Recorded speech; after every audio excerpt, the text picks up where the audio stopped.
much as I'm going to be. Okay, well, Kyle Morgan, you are stepping into a luxury hover car after a nice dinner out. Your security guards around you are clearing the area when two of them go down with arrows in their chest. And from out of an alleyway, three men with swords begin advancing on your position, screaming while more arrows are being fired at your security people. What would you like to do? Yeah, we start like this. Okay. That's how we how roll does on Solaris Nights. how does it look like my security is faring? They're having trouble responding to the threat. Like, one of them has a gun out, like a pistol out, and is shooting the guys in the front.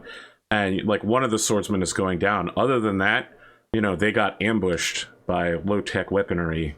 And Okay. your driver could still get you away if you wanted to try to escape. I need to pull up the archetype moves again, because I've got attack or escape as options here. Yeah.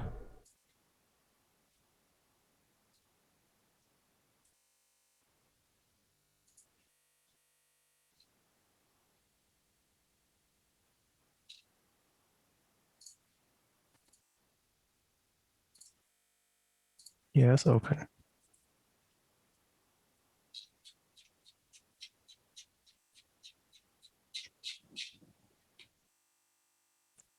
Yeah.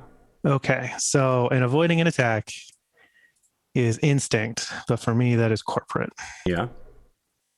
You want to do that? Well, I certainly don't want to try to win this fight. Kyle knows his limitations. He's not going to go up against guys with swords. Sure. I would like to. Ooh, we got guys eating arrows. I want to call out for everyone to try to jump into the vehicle, and I want to see if I can grab one of the guys that have been hit and drag him into the car while I yell at the driver to go. Interesting. All right. You do well enough on your roll. Like, I don't want to just leave these guys to die. I want to see how many I can try to save before. Yeah.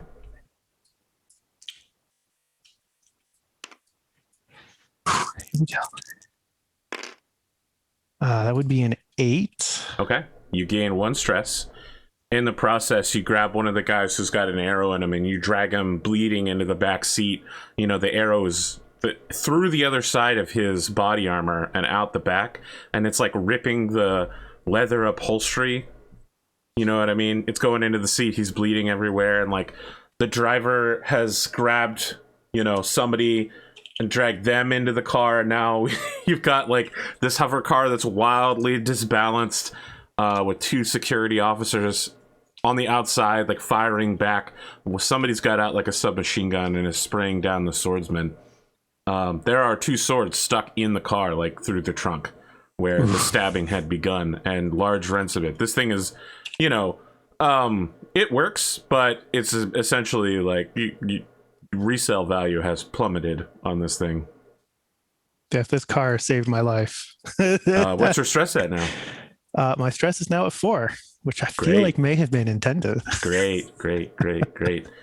So on the docket, you have a number of things I'm sure you want to accomplish. You have a message from Saya indicating that given the latest investor poll, she has pulled ahead by far as the most popular intern of the company, of which she is less of a falcon and more of a crow. She's crying. She's like, that's right. I'm the best around. Actually, Okay. She wouldn't say she would say I am the best. Probably in between there's like an I am Jade Falcon. You have someone trying to schedule a dinner with you by the name of Nia Licata. In regards, so the dinner invitation is in regards to Ronin Industries. Business opportunities. Okay. Neil Okada? Nia, N-E-A. Nia Okada. Licata. Licata. L-I-C-A-T-A.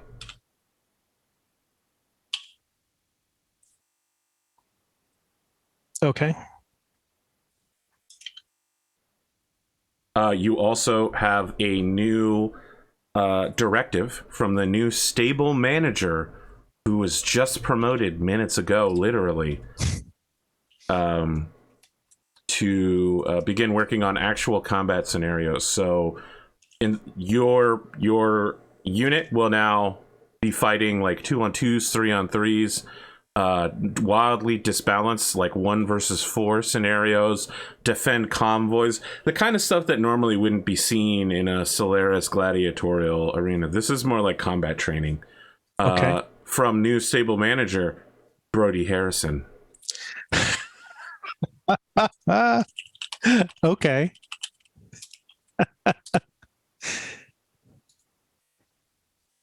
Did I ever get a message back from my sister? No, your sister has not answered back in the last 2 weeks. Hmm.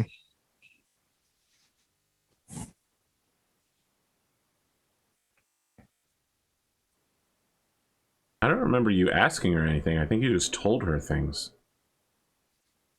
I told her that I suspected that my brother's current engagement was connected to the mafia, Ah, okay, yes. and that if I pushed any further, then it would have there would be consequences. So I wanted to discuss with her.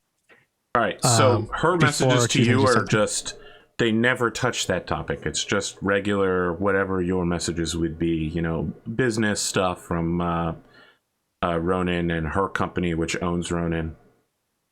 Right. There's no talk of the mafia between the two of you from this point yet. Okay.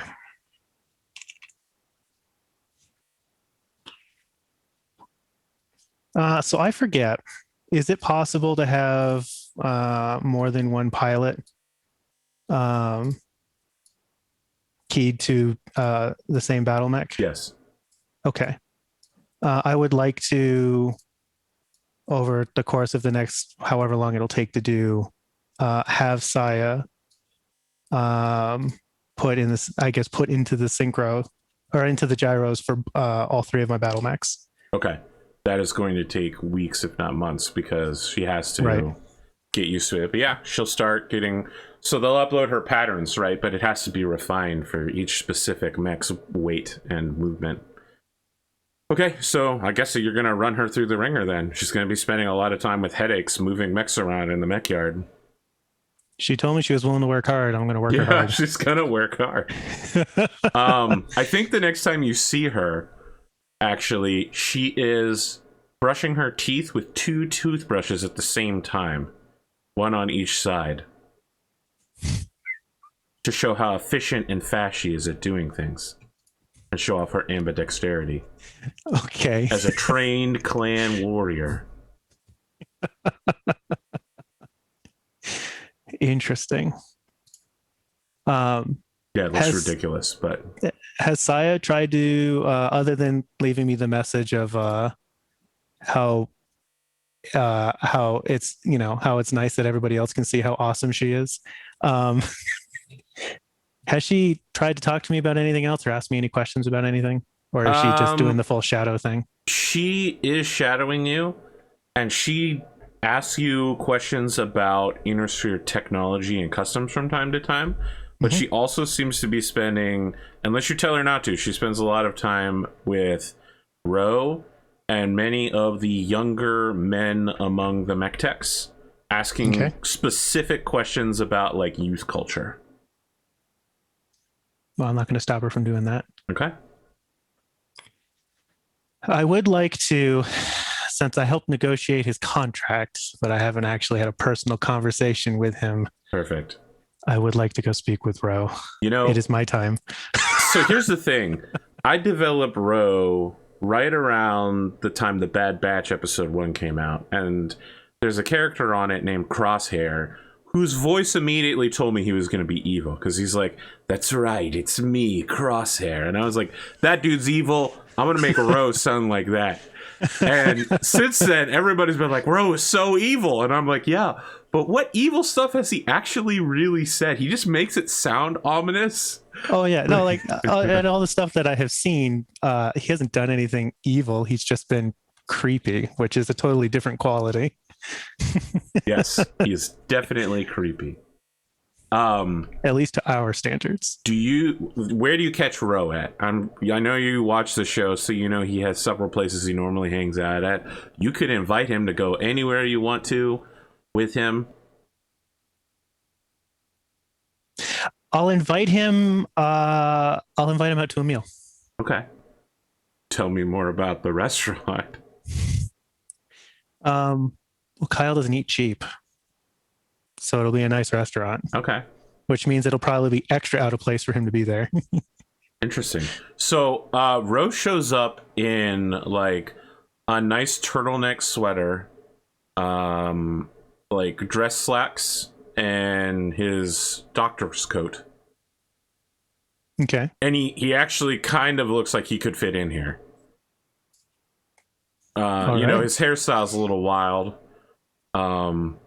But yeah, like there's no way you'd look at him and think that guy's a clanner, because I mean, clanners basically look like except elementals, they more or less just look like slightly genetically engineered versions of regular humans. I mean, they are humans. Right. So yeah, Ro shows up and he sits down at the table with you. Now let me ask, what kind of fancy restaurant are we talking here? Are we talking like Italian? Are we going with the traditional American, like Eastern European fare? He definitely seeks out the food of his homeland. Okay. All right. So, you know, we're talking maybe like something Hungarian. Yeah. Okay. So, yeah. He sits down and he says, "So good to speak with you again, Kyle Morgan. I trust that the contract we previously negotiated has been treating you well." Yes. Your good friend, Seth, tried to use my contract against me, but I don't think he's adapted to the inner sphere's terminology for bondsmen. He doesn't understand the lower castes. I think that in some ways, Seth has definitely had his eyes open to some of the differences, but I definitely don't think his eyes have yet been opened to the idea of commerce and employment in the inner sphere. Yes. And in that way, allow me to thank you once again for the excellent contract you have structured. I have found my time in Apex Dragons most enriching. I'm glad to hear that.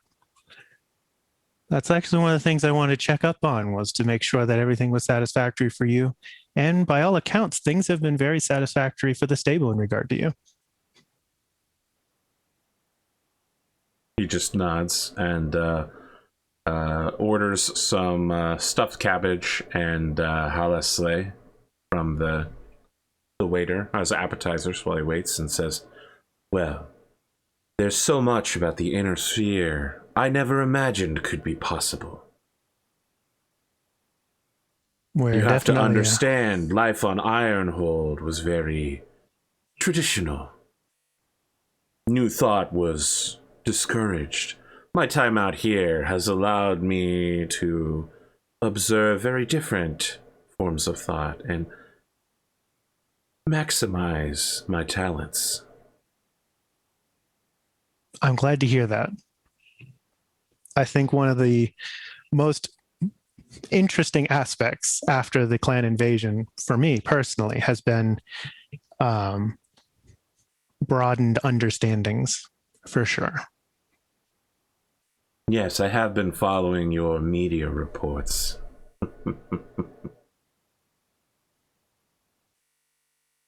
Well, have you been following them because they interest you? I like to track your matches and your public statements just for reference. You're a very interesting person, Kyle Morgan, and more importantly, you're a member of my stable. I need to be able to predict the flow of matches in the future if I want to keep winning. What you say and what you do outside of the arena is often more important than how you do in the arena. I agree. Good. I think there's certainly a degree, an increased degree of authenticity in the things we do in the majority of the time than when we're in front of a camera.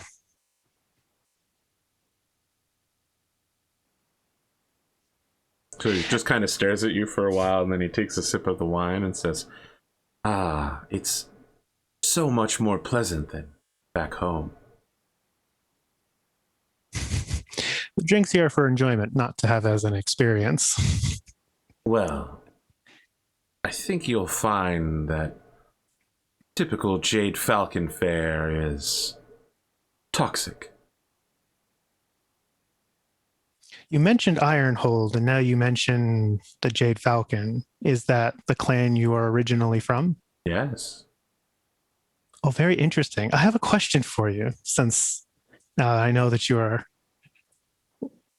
were a member of the Jade Falcon.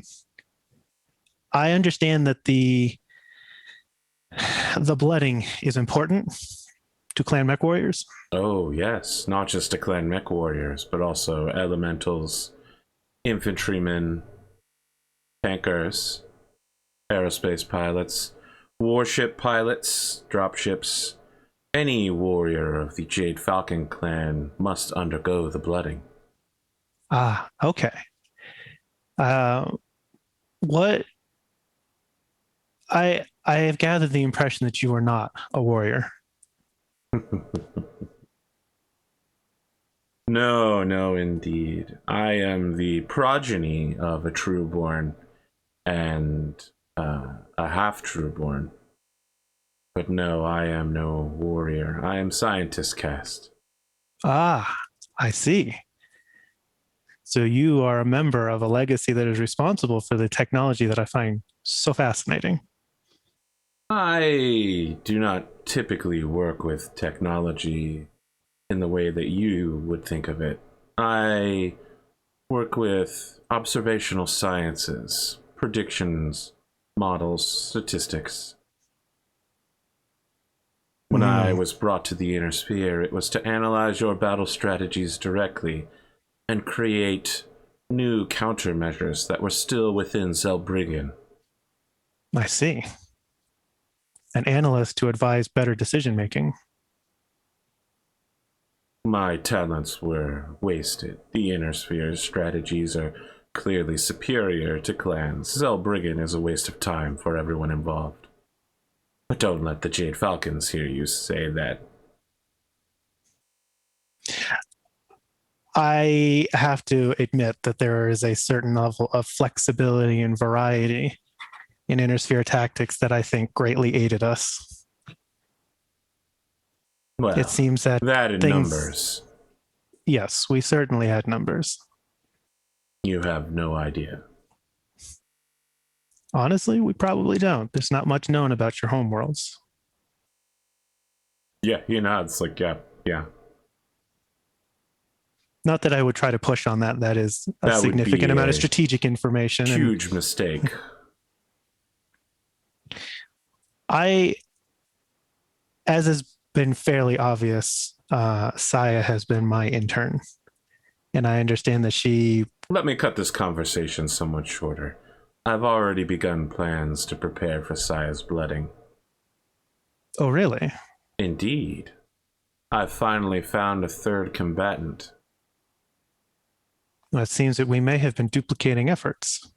I was also trying to learn more about the blooding because I was trying to do the same. I do have one holdup. What is that? I require a cadre of freebirths. For what purpose? In order for it to be an official Jade Falcon blooding, Saya must first fight her way through similar aged cadets before getting inside of her mech.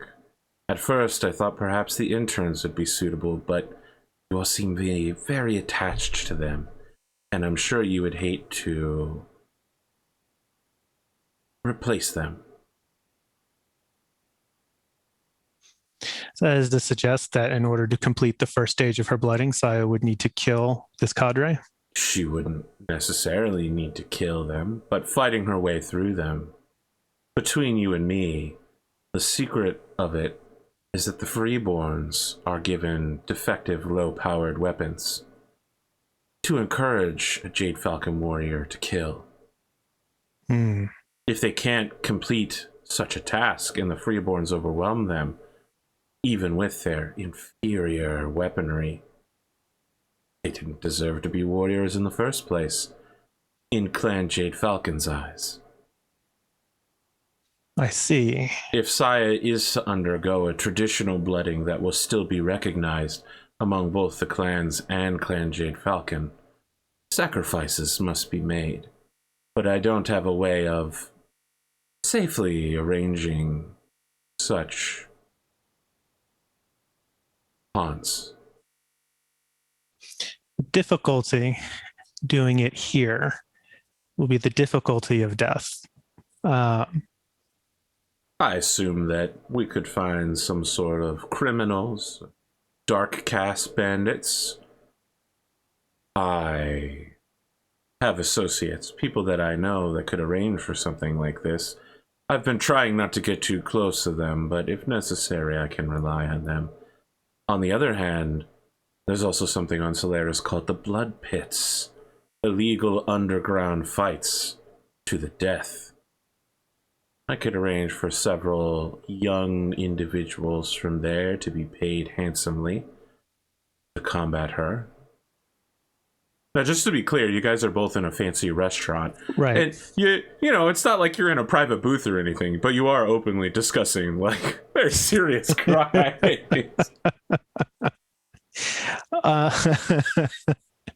So, as I'm sure has been made obvious to you in your time here, you do seem like you're a very attentive person.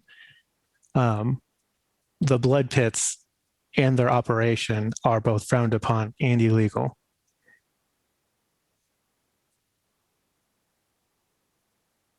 What would you suggest? How can I solve this issue? I just want what's best for Saya. I do too. I want her to be a warrior because I want her on the field. I want her to have that experience. I know a 15-year truce is definitely something that is going to weigh on her if she does not achieve this and have some way to fight. Oh, quite.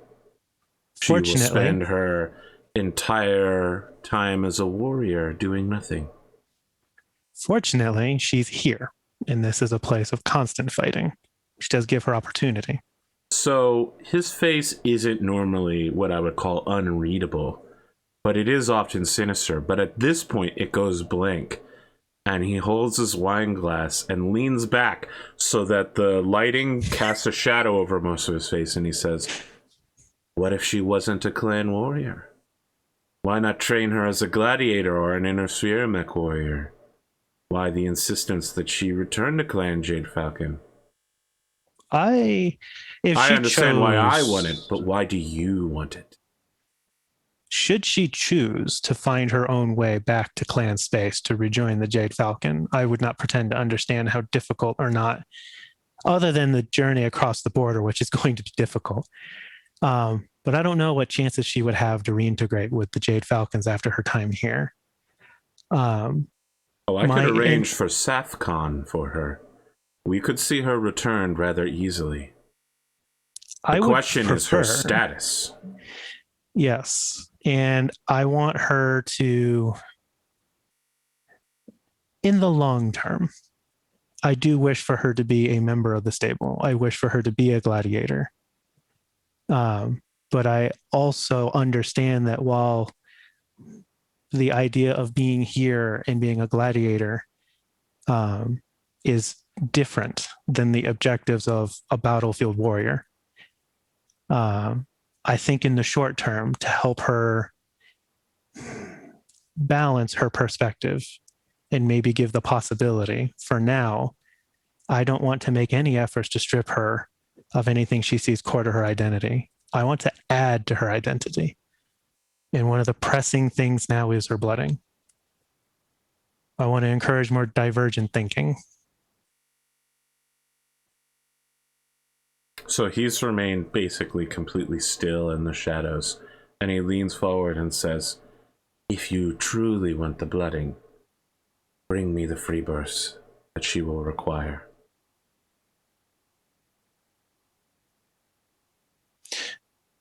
If you give me details about the rest of the blooding and what you've arranged, I will see what I can do. And when Kyle says that, he leans in a bit and he says it a bit quieter. Very well. You have been allowing her to use your machines, yes? Yes. It is traditional for a Jade Falcon to take a heavy mech. Other clans choose different sized mechs. And while she may wish to take her blooding in her favored mech of choice, such a mech is not currently present in the stable. My arrangement would be with Mech Warrior Ezekiel Novacat to be her first opponent, Star Commander Seth Ghostbear to be her second opponent, and Star Captain Omega Tanaga to be her third opponent. And as she defeats them in order, she will gain the rank that they possess as well. Interesting. It also lines up that they have a medium, heavy, and assault mech available. It is almost fittingly perfect. Something that I find interesting, speaking of duplicated efforts, I spoke to Seth Ghostbear about the potential of her blooding, and I don't know if you have spoken to him yet, but he has already I have agreed. Spoken with him before, yes. He had already agreed to me to be her second opponent. Good. So that much is already all sure. Those preparations. All I require is the free bursts. The one thing that I did find interesting, and obviously you could provide more clarity on this, as he is a ghost bear, not a Jade Falcon, is he mentioned that it would be appropriate in some fashion for her falconer to be her third opponent.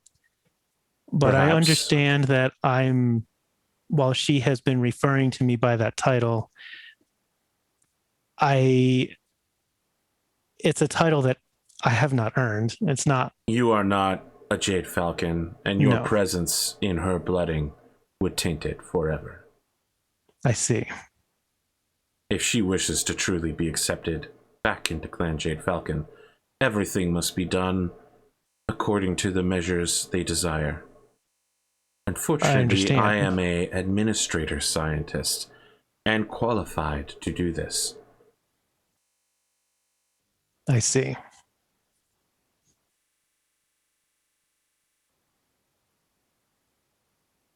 And I understand that in order for her to succeed, not excel, but succeed, she would need to defeat the first mech opponent to become a warrior. She cannot become a warrior unless she defeats the first opponent, yes. I understand. And she would need, traditionally, as a Jade Falcon, a heavy mech to perform this in. A summoner is one of the preferred ones. I understand that there are several mechs being worked on right now that are beginning to be deployed on the front lines, but I hardly think in this day and age, with the truce in place, that you'll be able to acquire one of those. I'm not so concerned about the connections. I have some very robust connections. It's the cost. The cost of opportunity. I think you vastly overestimate Vimy Diamond Shark's ability to gather totem mechs from the Jade Falcon clan. Vimy Diamond Shark is not my only way to acquire the technology. I'm not saying that it would be easy, but I could certainly make an effort. If that's not the case, though, because I do also believe it's unlikely and it would be difficult to do. is there something in the stable that would be considered suitable? Seth's Timberwolf would be an excellent mech for her to perform in. That would be difficult. With Seth being her second opponent, he would be using that Timberwolf. Vast. It's true. Is there any other mechs besides the Timberwolf? Within the stable? No. I see. I have heard that you have a king crab. Yes, within I have. The stable. Well, it's my personal battle mech. So yes, it would be as available as I wish it to be. Relics of the Star League are acceptable in such a trial. She could technically use it. Okay.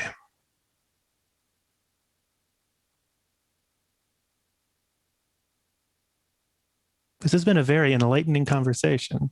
I appreciate you coming out, Ro.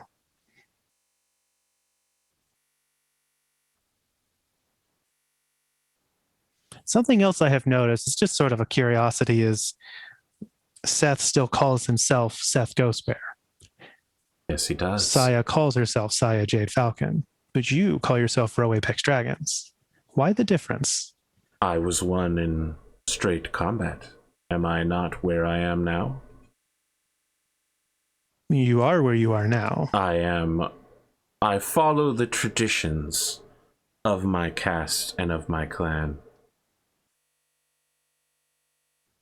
Okay. Very interesting. Saya is no bondsman, and neither is Seth. Just like I am no warrior. Are you, I mean, you are an employee. Are you truly a bondsman here? That is an excellent question.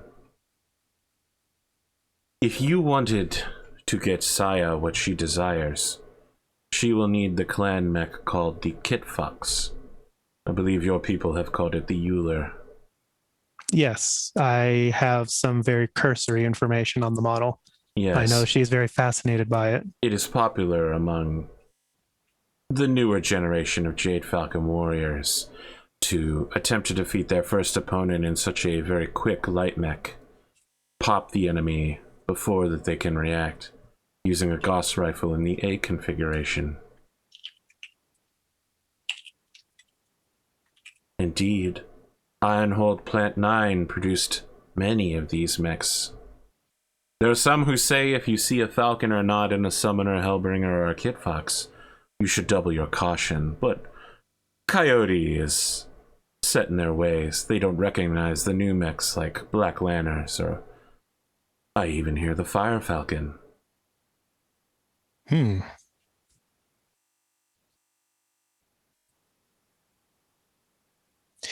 As I understand, she was learning her training before her capture was focused around the Kit Fox. I've been trying to find a way to learn more about her past, her history.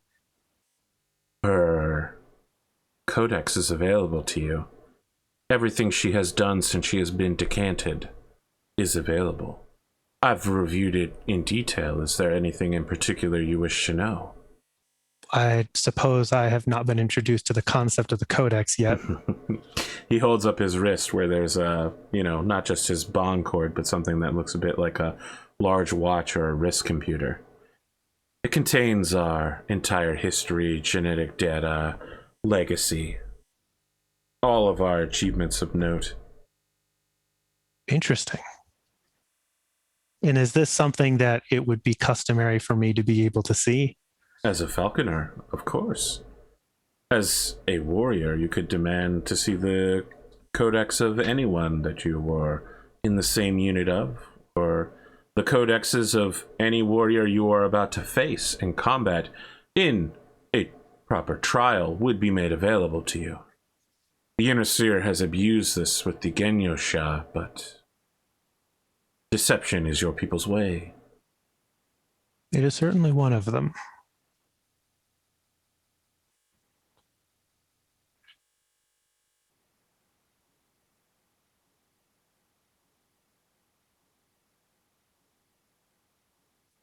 Are there any insights or advice that you would give me as to properly fulfill this role of falconer that I have found myself in? I have found you to be an exceedingly capable falconer so far. I appreciate you not taking advantage of your position, and you have been such a divergent influence on Saya Jade Falcon. Well, I will take the compliment. I'm certainly trying to do the best that I can by her. Well, yes, I've noticed. You've used remarkably little corporeal punishment, and yet she still listens to you. Corporeal punishment. Is this customary or the norm? Am I abnormal for not partaking in that? So he takes a sip from the glass and doesn't answer. But as he leans back, it goes into the shadows once again. The ways of a Jade Falconer are extremely strict in order to raise the most powerful of warriors. Some say that Nicholas Kerensky, the great father of the clans himself, would have planted his seed within the Jade Falcons, except that it was obvious that Clan Wolf required help.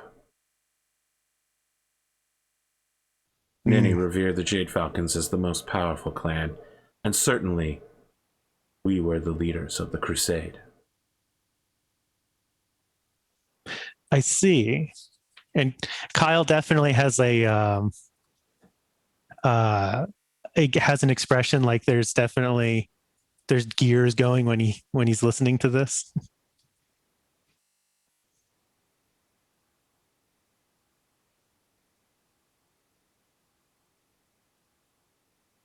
Well, she seems highly motivated, and I appreciate your candor and openness with me about this. Bring me the free burst, Kyle, and her blooding will be ready when you are. When you believe that her training is complete. Dessert? Yes, of course.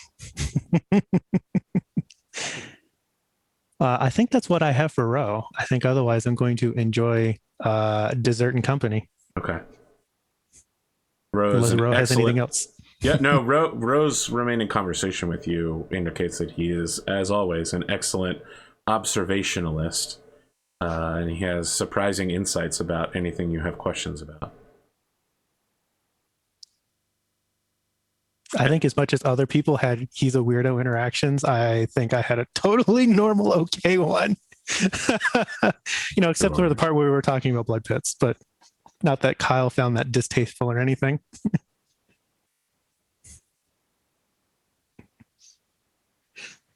All right. I think that's my time with Ro. Yeah. Anything else you'd like to do?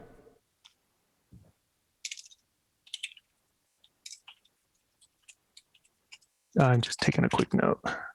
Okay.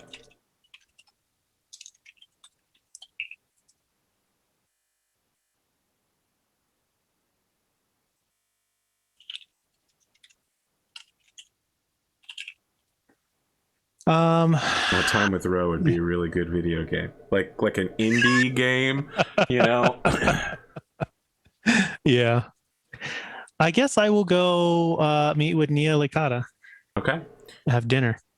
So this has to be on another night. She takes you to a very traditional Italian restaurant called La Tragliatora. It's at the top of a skyscraper, like rooftop, at night, and it's during a thunderstorm, but the roof has like a nearly perfectly transparent, not like glass, but like transparent steel dome. Mm-hmm. So that you basically are like watching the city in the midst of a massive thunderstorm, looking down on like this perfect Solaris city. It's actually crazy to be up here, like 80 stories in the middle of a thunderstorm. But you can tell the staff are used to it, and everybody else is like, "Whoa, this is so cool." Kyle's going to be into it. Yeah, she is wearing a little red dress, has her hair done up with like sticks, and gestures for you to join her at a private table that's been roped off with a velvet rope from everyone else.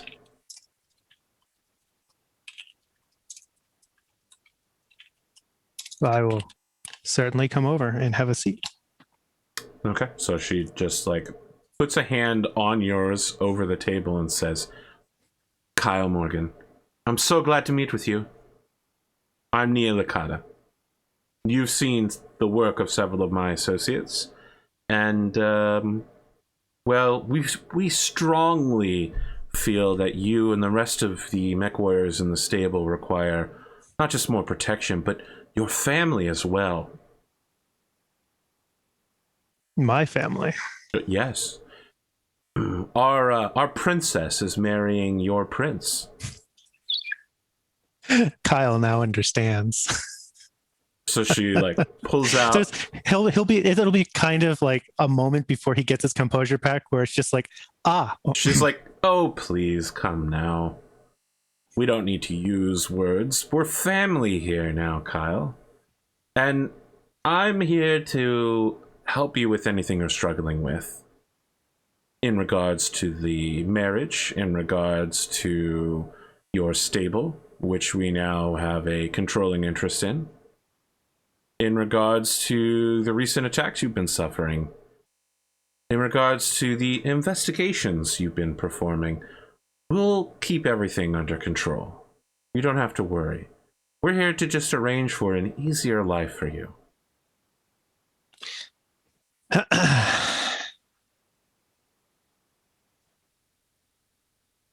I very much like the idea of a mutually beneficial agreement between parties, especially one that makes the lives of both easier. She smiles and then pulls out a cigarette and lights it and says, "Good, good." My question, though, is not necessarily to get into the nitty gritty, because I'm sure there are plenty of things that don't need to be said. But Please, trying to ensure that... feel free to talk. We're all family here. She gestures around. Do people around react to the gesture? Or... No, but you're in a roped off section. Okay. You know, like you're a bit away. There's no one here that's going to listen in on us. I see. Am I... Mr. Morgan, this is a family establishment. So am I to understand that one of the benefits of us having this conversation is to ensure that concerns or fears that I may have are assuaged, so that we may be able to move forward in an amicable fashion? Of course. We'd also like to help with your public image. I see. A mech warrior with your rising status needs a partner. Now, while there is some suspicion that Seth Ghostbear may be that partner for you, we have a fine selection of men or women that could act in a romantic relationship with you publicly. I see. I had not heard a rumor that was suspected between me and Seth Ghostbear. That is interesting news. I suppose my first concerns are how your organization and Ronin benefit each other. They're really and my one family. and the same quite soon. So I find that, and it seems to be... it's not just a corporate merger, Kyle. It's family. Blood. You'll be one of us soon. And with a very, very clear importance on family that you have presented to me, I have presented this concern with a very similar level of reverence for family. What still has you concerned? I don't necessarily have a problem with inherent activities. There is a purpose for the law, but the law should not always be absolute. That's not a concern that I have. What I am concerned with is the effects that those decisions have on, well, the rest of this family, as it will be. Um, Ronan, in and of itself, is very central and important to my family. As a matter of fact, since my father's death, it's sort of been our lifeblood. So I have a natural caution when it comes to protecting that legacy that is core to the family.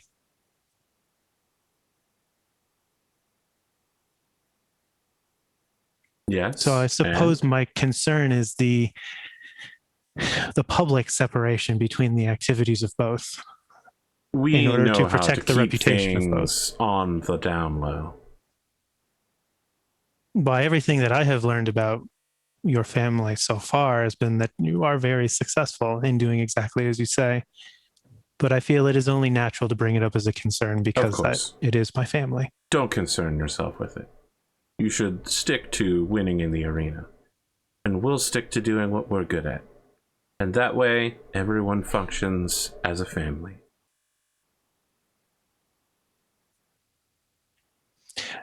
Are there things that will be required to change for either my family or Ronan?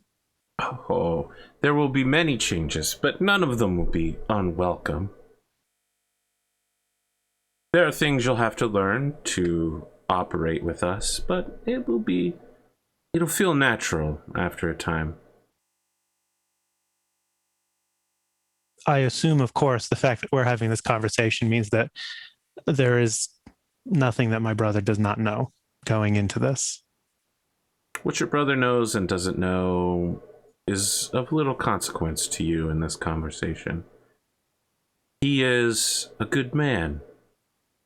He is. He will make an excellent husband for our princess.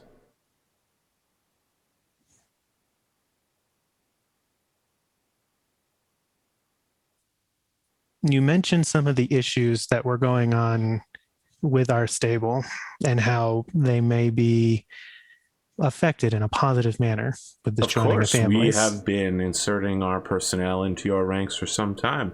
We were already one of your initial investors, but we've been expanding our influence greatly. I see. For you, so that you would be protected here. There are unsavory elements everywhere. Who knows? You could be attacked in the street by men wielding swords. We'll be providing you a protection detail from now on to make sure that doesn't happen to you. You know the tongues. They can get out of hand. We're going to let them know that you're a man under our protection from now on. Now is this the protection of family, or is this a protection for all the personnel in Apex Dragons? Do you want it to be? Not necessarily. It was more of a question of clarification. Is there someone you would like to see not protected?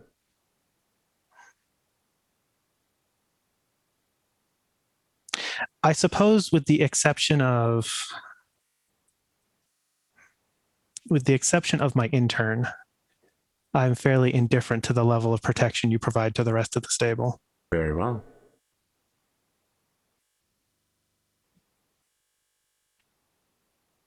For the interest of clarity and cooperation, would I be, I suppose, privy to know who all is in the family, in the stable? It's not safe to talk about some things of this regard, but long before you had a contract with the one you call Ro, he noticed our betting irregularities earlier this year after he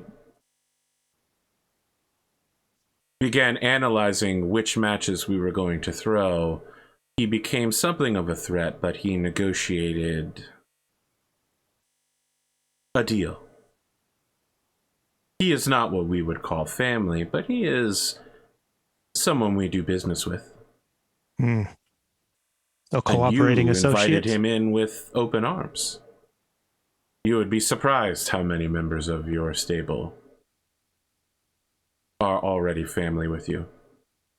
I just find it as a point of curiosity. If I knew, and I understand if safety is a concern, that knowing that if those of us in the stable who are family knew of each other, being able to look out for each other. Operational security is a concern, Kyle.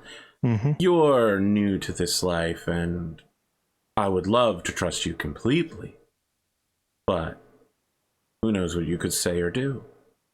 We'll need to keep an eye on you for a little while longer before we start showing all our secrets.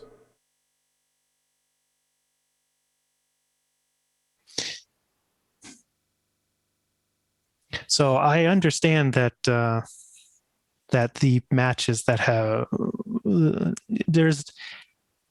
I'm picking up that the investigation that was being accomplished internal to the stable, if successful, would eventually lead to the family.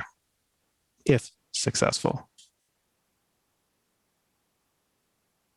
It's a possibility. And I assume then it would be in the best interest for that investigation to not be successful. Investigations into Bertolli business tend to be a bother to those running our business concerns.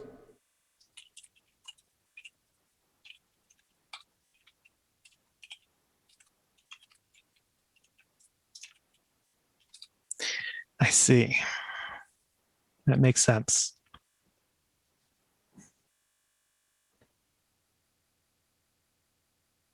Well, I suppose you will, of course, make your own assessment as to how I've reacted to this conversation. But don't worry, we have someone who's already done assessments on all Apex Dragons personnel. An associate. I suppose if I was to make my own declaration, it's that I'm not upset with this, with our families getting larger at all. If my brother, I trust his wisdom. If he believes that this is a good thing, I do too. Your brother may not be. We have not been as candid with your brother as we have been with you. Why is that? It isn't necessary.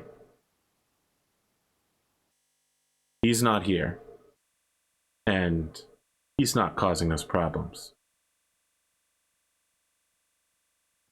How much information he needs to know will be directly controlled by whatever his bride believes his interests are. But you and your stablemates are an issue for us. I see. One that must be managed. You're a very clever man, Kyle Morgan. You're also popular. You win. And you make concise public statements. You could be a great danger to us. And that is why we'd rather you be one of us than one of our enemies. We like you. Well, you have a good image, and we just want to enhance that, however we can. Can I arrange for my office to send you potential partners? Yes. I think as long as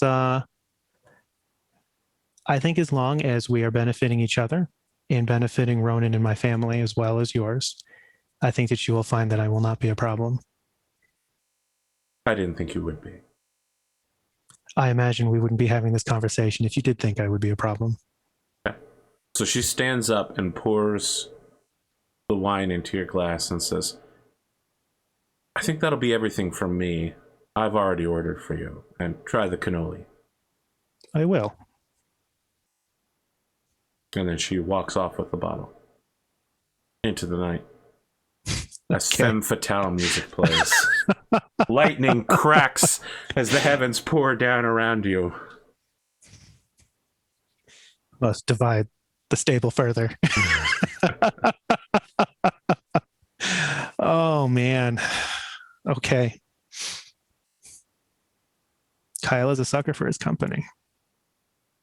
Okay. I know, because you said when I asked you how you were vulnerable. Yeah. And that's how I knew. I appreciate your commitment to the role playing. Oh, absolutely. Let's see. Meanwhile, Kyle is going to, I presumably, be sitting by himself now, enjoying his private booth with himself. Yeah, but the staff treat you as if you're the owner of the restaurant. You know what I mean? Yeah. Anything you want, they'll bring you. Kyle's going to spend some time thinking about the. He's happy on the one side of the idea of having another element helping out Ronan and helping out his family's prosperity. Yeah, he doesn't need that mafia cash bolstering. He's also, because as much as Kyle plays it up as super up and coming and successful, they've been around for a while and they've never been big. Binary laser cannon. Didn't take off, huh? No, it was so promising. Just wait to hear about these clan heavy lasers, man. That shit's crazy. Kyle's going to have to contain himself. He is going to spend some significant time thinking about the implications of, because he, just as she said, he's not very familiar with crime and crime families. So in his mind, trying to piece together the ramifications of being family versus just being, like she described Ro, as a cooperative associate, and what those differences may or may not be, advantage and disadvantage. He's going to be very pensive while he eats before he leaves. Okay. And I mean, just to be clear from her description, she's not even sure what extent Ro has with the organization. Yeah, he definitely got the impression that she's not the one who was handling Ro. Correct. Although Ro's saying he has connections certainly makes a little bit more sense now, at least in some degree. And also when Cosmo was like, tell me what your secret betting strategy is, he was like, no, if I told you, you would be in danger. Yeah, I guess that also makes sense. Ooh, all right. His strategy is watch for when the mafia is about to fix a match and then bet on it heavily. Yeah. And I mean, it came out when you asked about his weakness. He certainly prioritized his family and the company over the rest of the stable. Yeah, I'm doing what I can to lay down long-term seeds in order to reveal them all at once and ruin everybody's day. Hunter's going to be so mad if you ever found out. Yeah, well, Hunter's a member of La Casa Nostra now. I guess after pensively enjoying the rest of my very well-treated meal, I'll go have a conversation with Saya. Okay.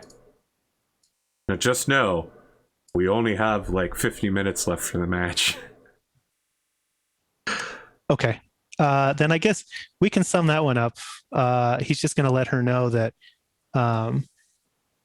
that he has been making some significant progress in making sure that when she proves that she is ready, she will have her blooding. Okay. She indicates she's ready right now. Well, the response will be, you will be ready when I decide you are. Yeah, okay, listen to that falconer right there.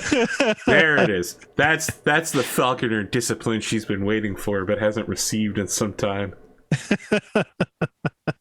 Keep proving to me that you're as awesome. Keep proving to me your skill and train hard, and I will decide when you are ready for your blooding. Okay. He says, I am Jade Falcon in a text message in all caps, and then gets back in one of your mechs and begins running up, like doing 100 meters, 1 kilometer wind sprints back and forth. And I'll also ask for a copy of her codex to review. Okay. Yeah, she sends it immediately. Okay. I think that's my I remember that one of the investors wanted there to be a promo event for this whole Scrap Dragon thing. Yeah, Is well, that an off-screen thing or? I believe, sir, you will find that promos are covered underneath the rules. It's extending your media influence. What kind of promo do you want to do? I mean, look, if you just want to say before a match, you're like, yeah, I'm going to do like I punch a screen and then I talk to a reporter and blah, blah, blah, blah, blah, like a pro wrestling thing. Yeah, you can just do that anytime. I know that one of the things that was asked by the investor was that they wanted to do a PR event with Phoenix Mech and Motorsports and Ice Dust, and I was supposed to be signing issues of Ice Dust's material to hand out to people. Perfect. That sounds like an extend your media influence role. It certainly does. You head down to the tracks and meet up with Saya's father, Trace Billings, just coming off a massive loss at the mech races. Fortunately, he set one of his best time speed lap records, but after blowing out one of his engines, he suffered a huge loss for himself. So it's a little somber for the people from the mech sports. But Ice Dust, always filled with glee to show up in an Urban Mech cosplay and sign things with his name on it. Okay. I guess I will make my roll as I... that's a 9. Okay.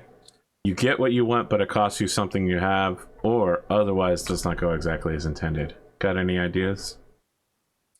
I'm not really sure. My involvement in this is fairly minimal. I'm shaking hands and signing his artwork.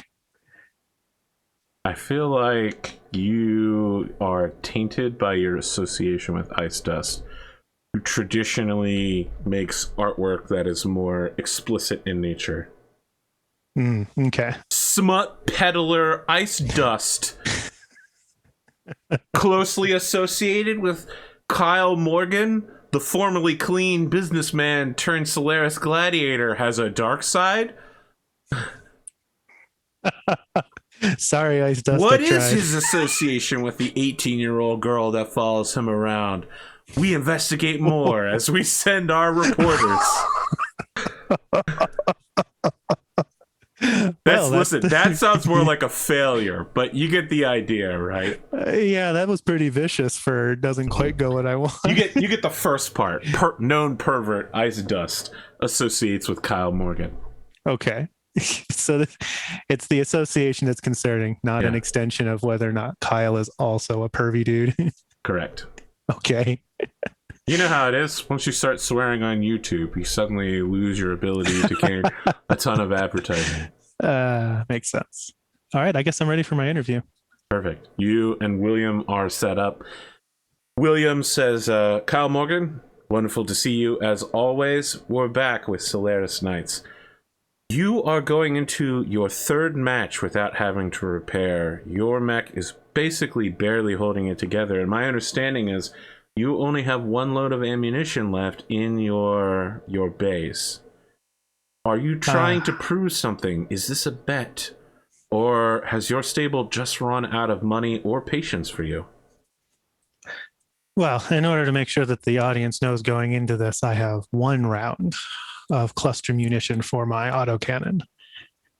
And yes, I am going into this match damaged. And as I have mentioned previously on the show, that's definitely not due to a lack of investor involvement or financial support for the stable. And I understand that stating that is a little nebulous and might be hard for some people to accept, especially given my proclivity to have done this. This is my 3rd time, this time twice in a row.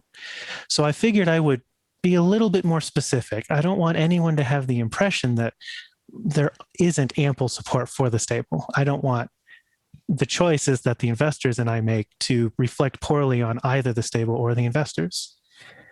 During this time between, I have received a significant amount of support from Honeywell Enterprises, Phoenix Mech and Motorsports, and the author Ice Dust, who collectively sponsored there's some very specific training in order to improve my abilities as a pilot, which I'm very thankful for, and is definitely an indicator of good financial support for us. In addition, KRAD Conglomerate and Ronin have also put in their own support. I've had a very busy time going to another specialized class. There was another investor who was involved, but they prefer that instead of being mentioned by name, they wish to be identified as a supporting party for sign language awareness, as it is apparently more important to them and their mission than the identity of their company outright. But as you and the viewers can see, there is a significant amount of financial support for the stable. This is not indicative of poor funding or support. This was so many shout outs. I'm just going to roll it into one media influence roll, though. Okay.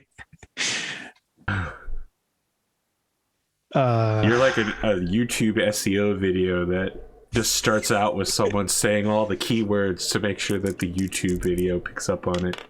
Oh, no. I'm going to use my edge to re-roll that. Oh, no. Edge to re-roll it.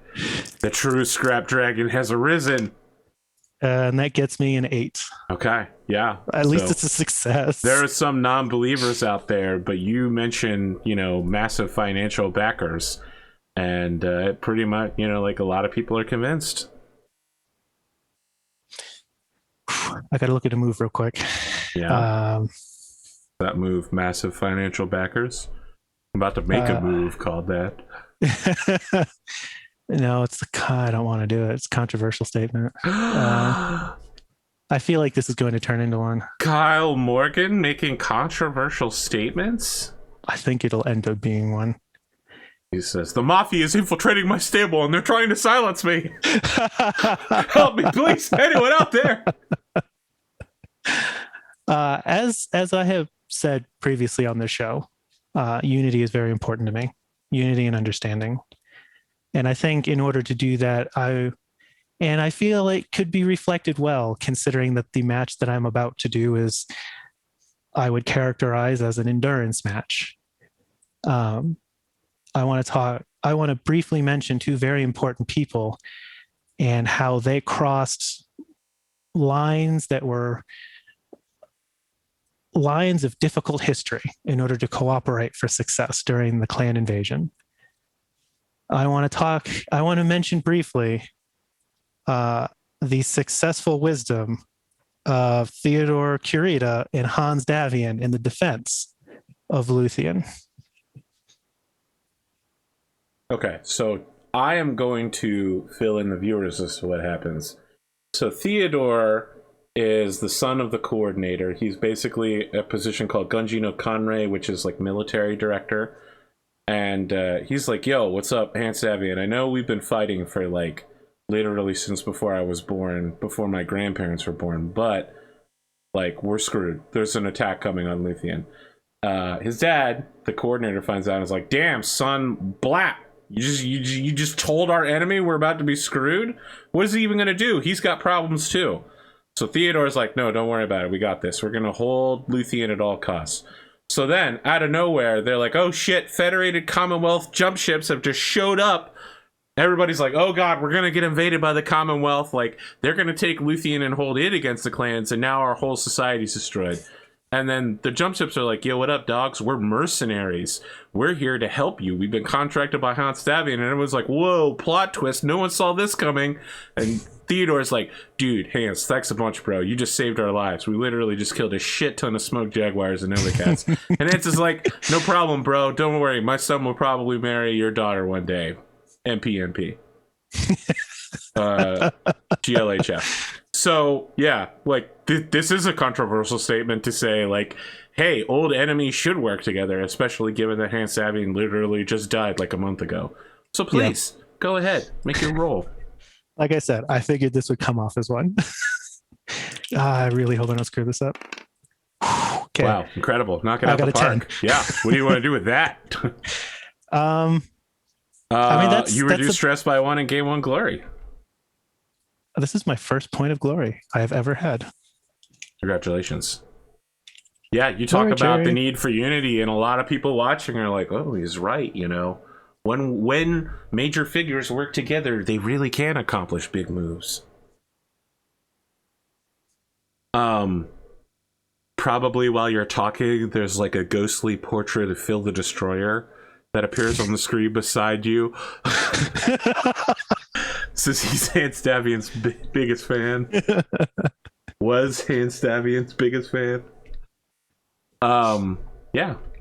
All right. So yeah, your boy William is just stunned. Like normally you literally will not go out on a limb to say anything at all. And this whole interview, you've been like, bam, bam, bam, bam, bam, unity. And he's like, what the fuck? He actually said, he's like, Kyle Morgan, have you been replaced by some sort of shapeshifter? No, William. I know that there are plenty of times where I have probably given you answers that were not as extensive as maybe were expected. But I believe that understanding your former enemies and paving a cooperative way forward, this is something I feel very passionate about. Very well. Sir, anything else? Any other bombs you need to drop before your match? No, sir. But I welcome you to ask me questions. There's so many, we just don't have time. You have opened so many avenues. I assure you, in the future, we will return to this.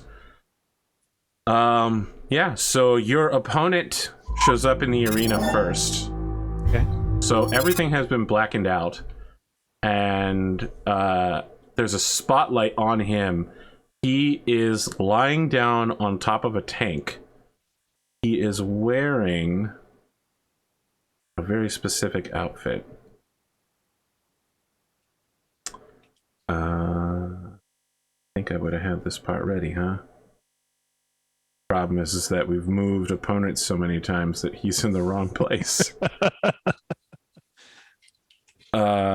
He is wearing a Tang Dynasty round neck Hanfu robe. So this is like thousands of years old, kind of very respectful, very old-fashioned clothing from the Capellan Confederation and indeed from Terra. And he's playing a pan flute, and we can hear the rest of his tank crew behind him pitching in other instruments, including like a horsehair bow. But like it's a sad song, and as it ends, he says, "You know me. You know what I am about. My opponent will win today. There is no doubt in my mind that he will be the victor, even as he disrespects me. With a paucity of wisdom, he approaches this match arrogantly, using the technology of our enemies. We Capellans learned long ago, during the Forced Secession War, that if one uses the technology of their enemy, they develop upon the lines the enemy desires and can be manipulated, and indeed, an entire war may be lost from it. My opponent today, Kyle Morgan, has taken one of the most venerable and honored machines and has removed from it even its beating heart, its core, and replaced it with clan technology. All of its weapons have been removed and replaced with clan technology. Its sensor systems, its cockpit, all clan technology. All that remains is the metal frame. He has no respect for tradition. He has no respect for the technology of our people. I use Inner Sphere steel, and I do not need money to win. You know that the time of tanks in these arenas is ending. Endosteel, ferrofibrous, ERPPCs, we can't compete with that level of injury until a new wave of tanks is created. But my Poe heavy tank costs but a million C-bills compared to his machine, which costs almost 13. We could have an entire company of Poe tanks fight him, and he would be devastated by them. He has placed far too much money into one machine and does not recognize wisdom, tradition, industriousness. He does not recognize the value that he puts in his recklessness and his arrogance. We will lose here today, but we will do so to entertain you, my audience. He stands up and he bows, and spotlights cover his whole Poe tank as the rest of his crew all bow, and he says, "May we have an excellent match here today." And then they climb in their tank. Wow.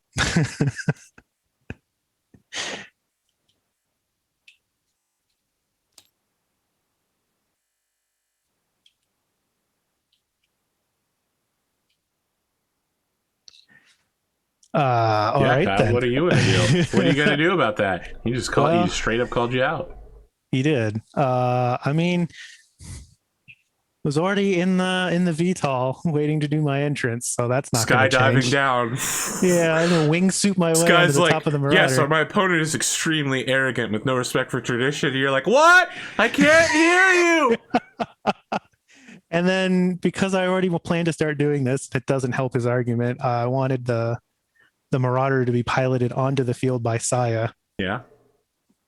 So the clan piloting pilot clan technology in your Franken mech. Yeah. So yeah, I will wingsuit down. I'll have the lights going, the fireworks, the music. You're 100% proving his point in every way. Right. Yeah, and then I guess once I get in, I'll go on open comms. I'm sorry that you feel that I disrespect. If I can't control the thoughts of others, but know that I have no intent to disrespect. And I also genuinely hope that you have a good match. Okay, there is no answer from the crew. I wasn't expecting one, but I do that over open, so. Yeah. Let's roll for initiative. He gets a +1 to initiative. I do not. I got a 7. He got an 8. All right. That +1. Up, down, and he'll come in from the bottom. Okay. Where do I want to start?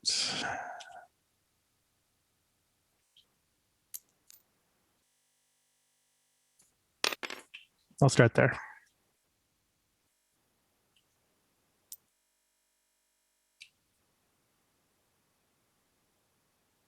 Okay. Let's roll. I got a 6. 5. All right. He and his tank crew charge ahead, full speed.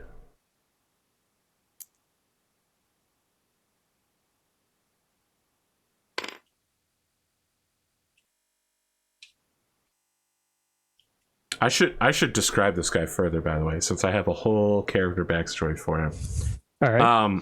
He's wearing the coloration of his hanfu is like red, and the warrior's belt that he wears has a rooster on it.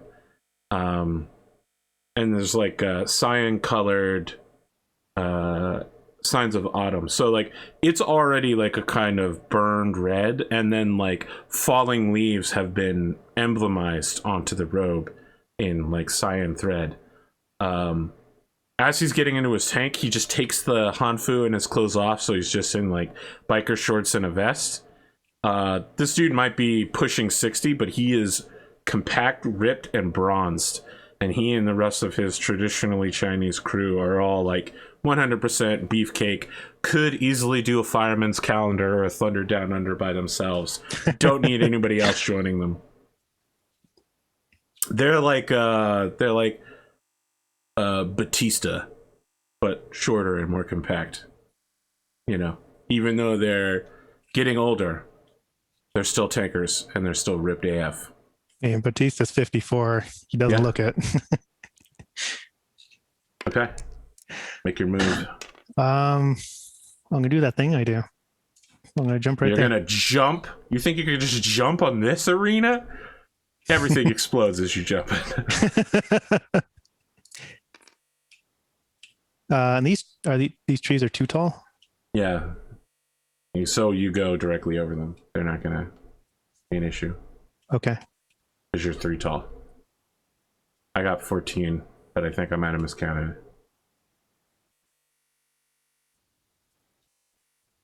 I got 14. Okay, alright. At 14 hexes, you're at long range for the AC 10. Gonna use sniper and weapon specialist AC 10. I mean, when you've got one gun, be real good at it.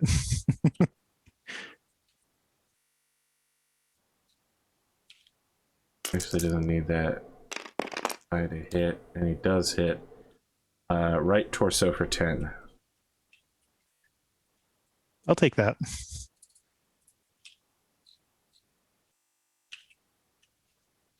Actually, he hits exactly. Oh, yikes. That's close. Yeah, even with all of his stuff. Yeah, you take 10 points of damage. I use 1 round A. I'm not going to track ammo for him, because if he fires all 20 shots, I'm in some serious shit.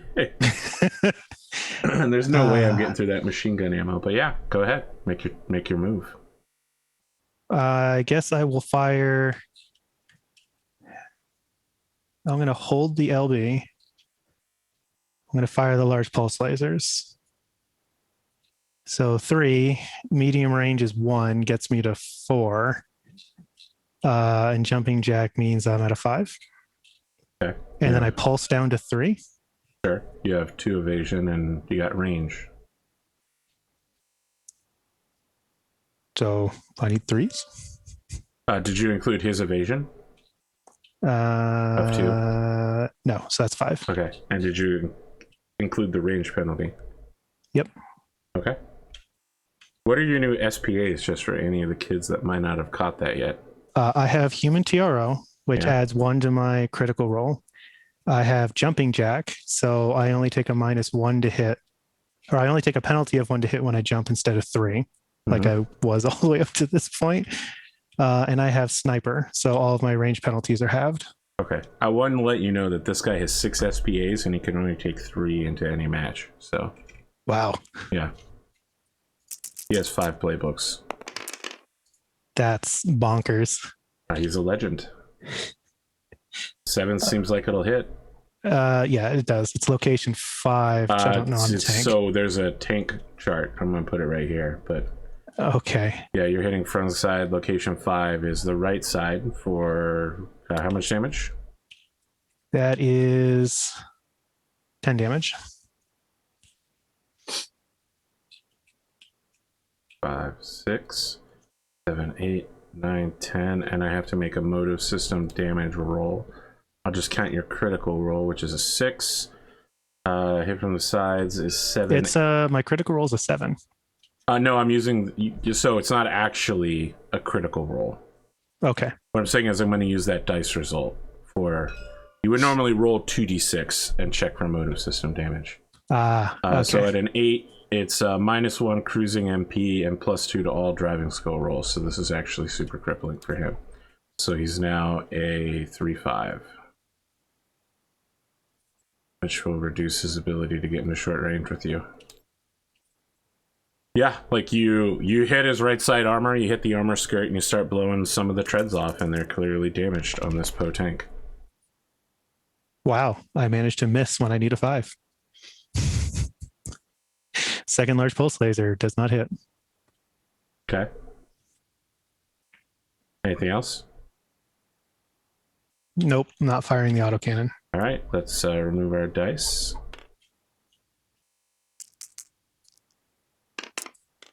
9. Actually 10. 8. Sure. Go ahead and make your move.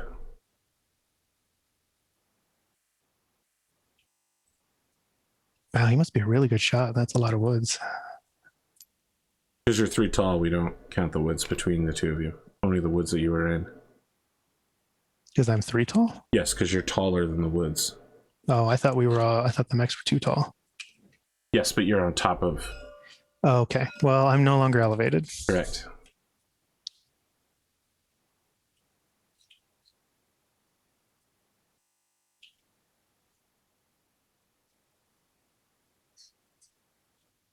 That's your move? Yeah.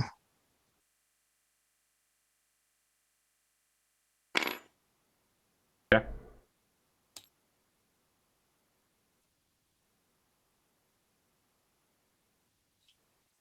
You can't see each other because this is heavy woods. So the woods modifier is 3. So he opens the comms and says, So I can't see him either? Correct. Oh. And he can't see you. So yeah, he opens comms and says, I would appreciate if you entered into short range combat with me. I know you usually stay away from your opponent, but as I already mentioned, you will destroy us. We are just trying to show an honorable spirit of the Capellan Confederation. I can appreciate wanting to show having a good show for your own people. Then let us engage. Okay. Let's roll for initiative again. 5. I'm having so many flashbacks to the last one. Yeah. Two I got a 7. Capellan tanker groups. He chooses to win initiative. Go ahead. Oh, yeah. Heaping pile of playbooks.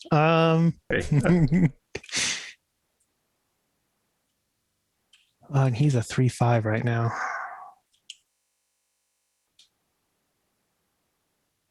Yeah, it's not so good for him.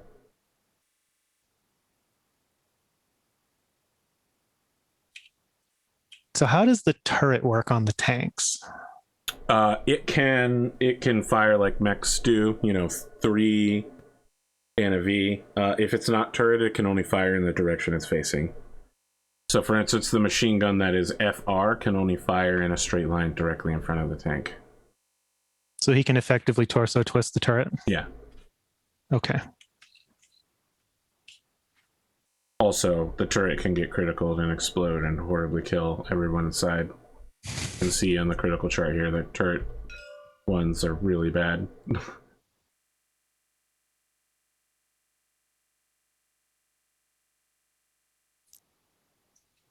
What do you want to do?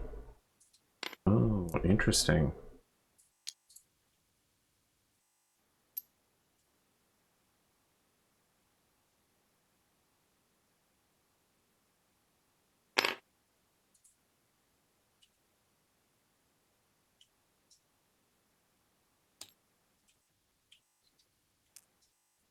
I'm going to go on a limb and say that we both want this to give us cover from the other.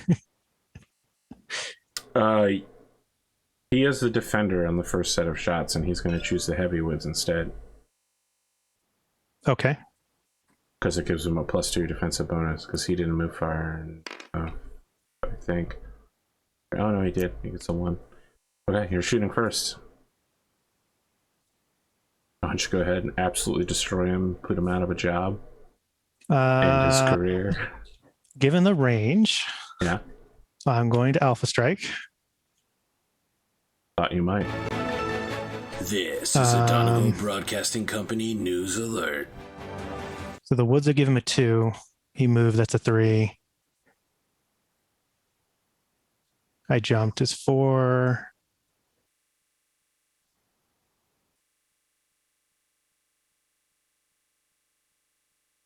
I don't know why I'm mathing that wrong. I'm starting at a 3, 4, 5, 6, 7. Computer gets me to 6. Pulse gets me to 4.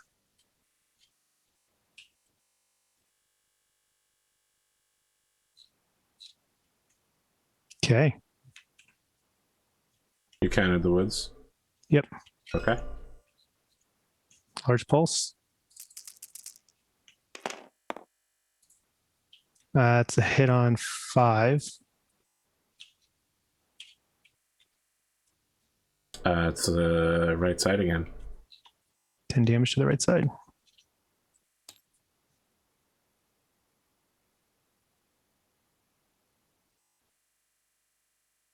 Okay, your motive system check is a 8 again, so nothing happens because it's already moderately damaged. Okay.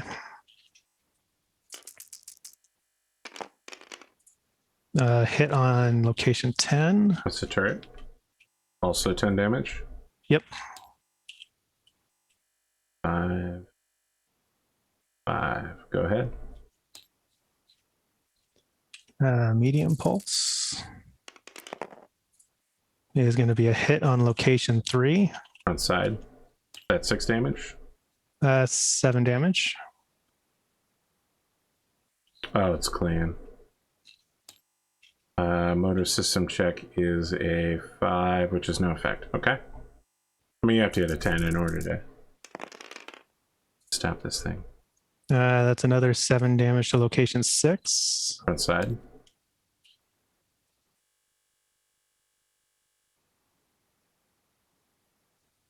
Okay. And there's no piloting or driving roll Not for for him. damage because he's a tank. Correct. There are rolls he has to make, but not for 20 points of damage. That's a mech thing because they have legs. Right. And the autocannon will hit with a terrible cluster. Okay. That's 4 pellets. So 1 damage to location 4. Okay. Front side. Minor effect. 7 for 1. Front side. 2. Front critical. 2 is a front critical. Go ahead and roll for critical.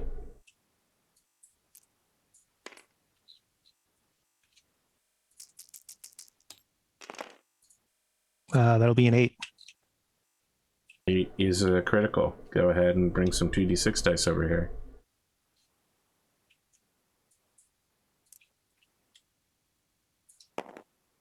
I have no idea where the crit stuff is on Down this. here. Go ahead and roll it. It's like a chart rather than a location based thing. 4 or 5. So that's a 9, which means you hit the sensors. So it now has a -2 to hit. It's basically blind. Tiangong is going to have to come out the top of the tank and do the rest of the fight in the open. Oh boy. And the last point of damage is to location 8. Looks to be the front. Okay. Yeah, the front armor's looking pretty pitted. It's not as bad as the right side, but yeah, you're putting big holes in this thing. And I jumped for 3, so I built 1 point of heat. How would you like to defend, through the heavy woods or the light woods? Well, so the light woods would give me 1 for the woods and then 1 for being in cover. Correct, and it would also Protect my legs. Yeah. As opposed to the heavy, which gives me the same bonus, 2, but no protection to my legs. Yep. I will choose to protect my legs for the same bonus. I thought you might.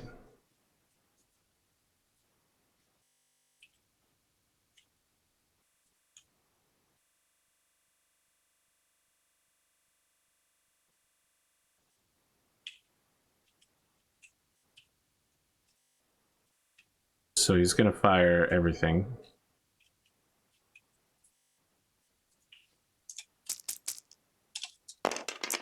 Nope. And these are basically luck shots. You know. Yeah, the machine guns basically just hit trees on their way over to you. Totally ineffective. The autocannon is a miss as well. And now he's going to have to deal with that sensor hit for future shots. Yep. Okay. Time for initiative? No, he surrenders at the end of the round. He surrenders. Okay. Yeah. He just blew off like a light tank's worth of armor from him and his sensor package. Like, he's done, man. He's just like, yep, I'm out. He's saving his an alpha strike from you could conceivably like kill him, and not, I don't just mean like damage his machine. You could like kill him and his whole crew quite easily. Tanks do not go quietly when they die sometimes. So yeah, he just signals his surrender. The audience is not happy that he pulls out so quickly, but yeah, he leaves by just like holding up a fist and says, "Inner sphere steel," as he and his men in their very tight shorts walk off the battlefield, and somebody gets a tow for the truck. Okay. You wind up with William back in an interview, unless there's something you'd like to do before you arrive. Well, I'm not going to Seth these guys, so I think I make it to the interview. Okay. Take them all out with one pulse laser. That was certainly an interesting match, Kyle Morgan. Yes. Interesting. I think your opponent had a lot to say before the match. Any comment? I'm just sorry he feels that I am so inherently disrespectful to him. I'm not out here to be disrespectful to anyone in particular. It goes against that message I was just so very passionate about. It looks like tournament officials have let us know that your next match will be defending your rank versus Seth Ghostbear. Can you give me any comment as to how you feel that matchup is going to go?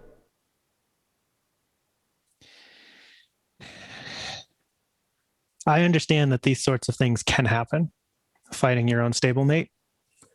I would certainly never want to say what Seth Ghostbear might think about this coming match, but it does sadden me to fight one of my own stable.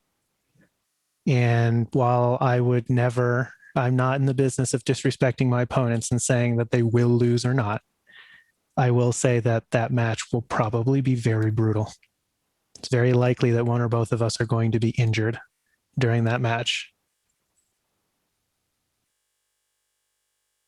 Do you believe that the time of tanks and supporting vehicles in the Solaris non-Class 6 is over, as your opponent has said? Or do you think they still have some place in the gladiatorial battlefields of the future?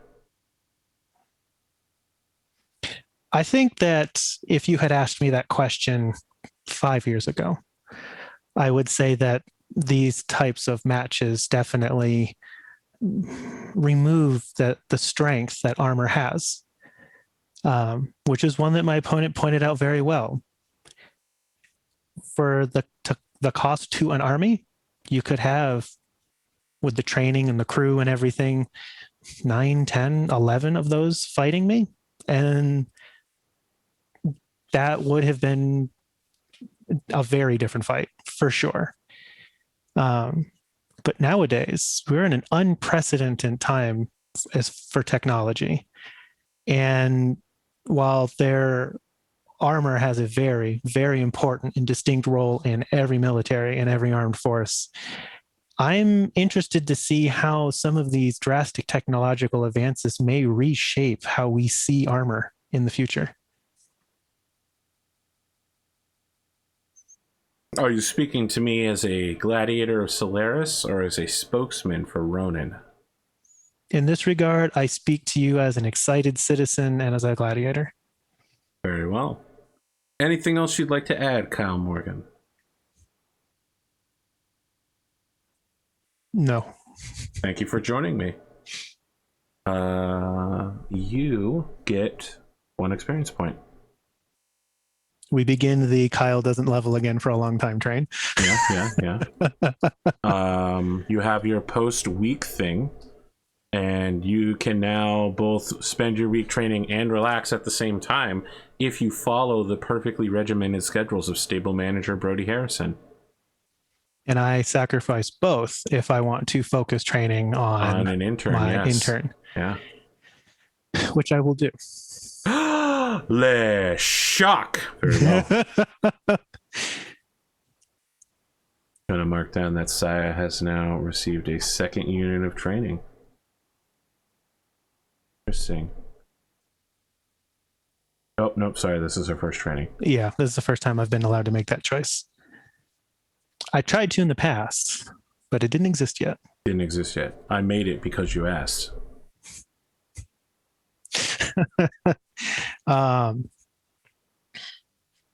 Yeah, I'm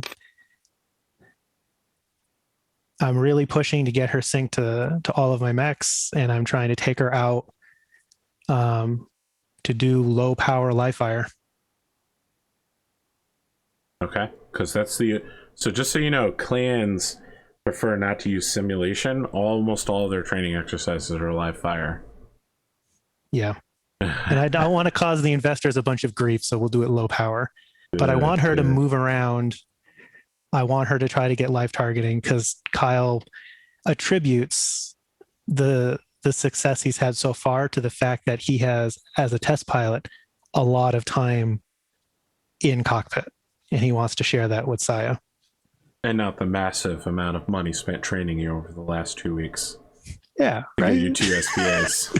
Okay. For this fight, for sure, but for previous in his career, he thinks the only reason he had a shot as a gladiator in the first place was because he didn't learn in a simulator. Sure. And in case it matters, he wants her to sync to the 4X first. I don't know if that matters. Oh, interesting. All right. And he's going to tell her, like, this is the mech that taught me what got me here and gave me my initial successes. This is a piece of heritage for me and my learning, and I want to share it. Heritage definitely means something to her.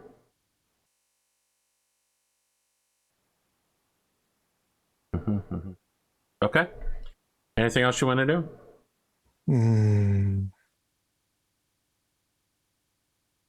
I have a lot to think about. Okay. Because now I'm waiting for a list of partners from the mob. Yeah. I have ostensibly agreed to be an ally to the mob. I'm working hard to train Saya.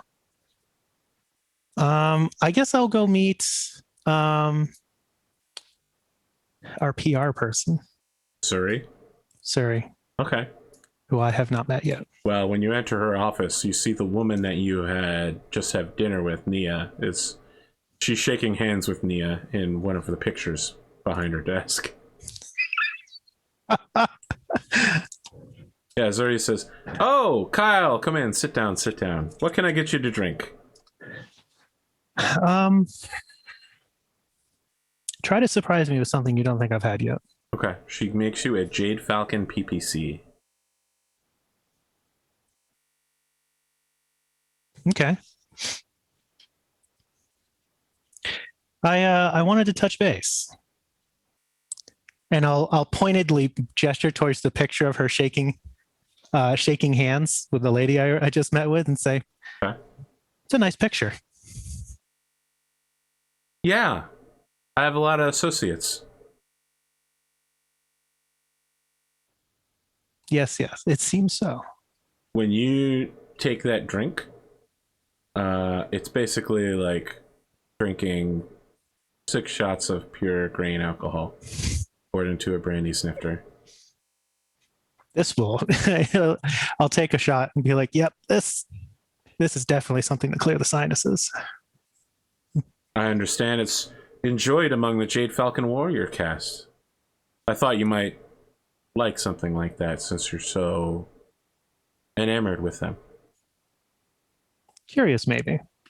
We want to play that aspect of you up. Really? Man, exploring clan culture non-offensively. A bastion of the inner sphere, scion of technological giant. We're almost ready to start revealing more information about your ward as well. About Saya? Yeah, yes. Yeah. We think she'll play up well in certain media influence spheres. Interesting. I'm of the understanding that she's already quite popular. Among the stable, yes. Right. As much of a start as she can have so far. Yeah, we need to get her more popular in the local media. We're going to try to downplay the whole shrieking rage thing. That might be popular here among all the shrimps, but doesn't play so well in the general audience of the inner sphere. We're going to try to go for a tamed version of her. I am quite curious to see, and I do welcome the challenge to work with you to find a positive spin on curiosity into the clans. It seems like that is something that could torpedo very Don't quickly. worry, I have a degree from University of Farcad, and I've been doing positive spin my whole life. I make criminals look good. Oh, you do? She gestures behind her and she says, Yeah. Like I said, I have associates. Indeed. I don't want you to construe my statement as a motion of disbelief in your capabilities, more so a curiosity to see where you can do things that others probably could not. There's a lot of people in the inner sphere. We aren't all as unique as we want to believe. I agree.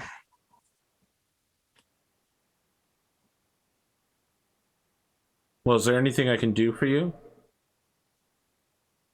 Well, not sure that there's anything that I had in mind coming here other than to learn what direction you were thinking and any advice She reaches into her anything. desk and pulls out a rolled up poster. And it's like a glammed up version of Saya holding like a very large pistol and looking dramatically towards the camera, and then like Seth in the background, Ezekiel, Novacat, and Omega Tanaga all standing next to their mechs, and Omega standing next to a direwolf, which is a 100-ton clan assault machine. And she's like, we're thinking of calling it the Bloodening.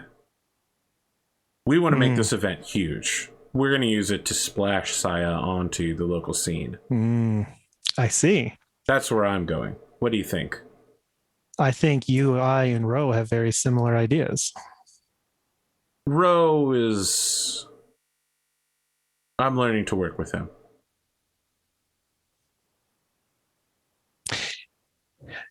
I hear that a lot. She gives you a crooked smile. He's not what I expected. I have a fair impression that he's not quite what anybody was expecting. But I don't think, it does leave me a little bit curious how much, before asking you to negotiate that contract, how much was known beforehand or not. We may never know. Does it really matter? Not anymore. Good. Well, I've shown you what I'm working on. What are you working on? One of the things that I was working on was trying to get some information from Ro, and I'm pleased to know that I can work with you on this as well, is work on exactly the same direction that you've presented. And it also pleases me to hear that the ideas that I was already trying to push are in fact conducive to good business. I'll continue to try to do so. Do you have any feedback on that? We're looking at different styles of makeup. This is just a mock-up poster, but, you know, we really want to make her look exotic and savage, and yet presentable. I see. I imagine I'll probably need to spend some time with Saya in order to get her to see things in the way that we do on this. Oh, don't worry. I'll have some talks with her as well. And I'm sure Ro can be extremely convincing at bringing her around. He understands the way things work. Yes.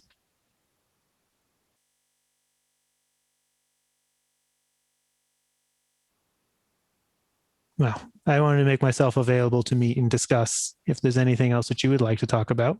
Otherwise, I have training to do. Of course. Don't let me stop you. I'll reach out a hand to shake. Okay, she shakes your hand. Pleasure to meet. Kyle Morgan, we have reached the end of another episode. Yes. Bare minutes to spare. There's so much role playing involved in this. I had a lot of notes coming into this one. There's a lot going on. And what was amusing was getting that extra stress at the beginning. I'd already planned, because an investor asked me to speak highly of Hans Davian, to make a controversial statement that just worked out really well for me. Good. All right. Anything else you'd like to add or ask the investors? I would really appreciate not going another round of unrepairs, especially against Seth Ghost Fair. If you would like for it to be a show without a guaranteed outcome, please repair my Marauder. Okay. And I do really appreciate when there was a risk to Kyle dying. I do really appreciate the investors who came together to try to come up with ways to help him out without making him break his word. Okay. That's it. Have a good afternoon.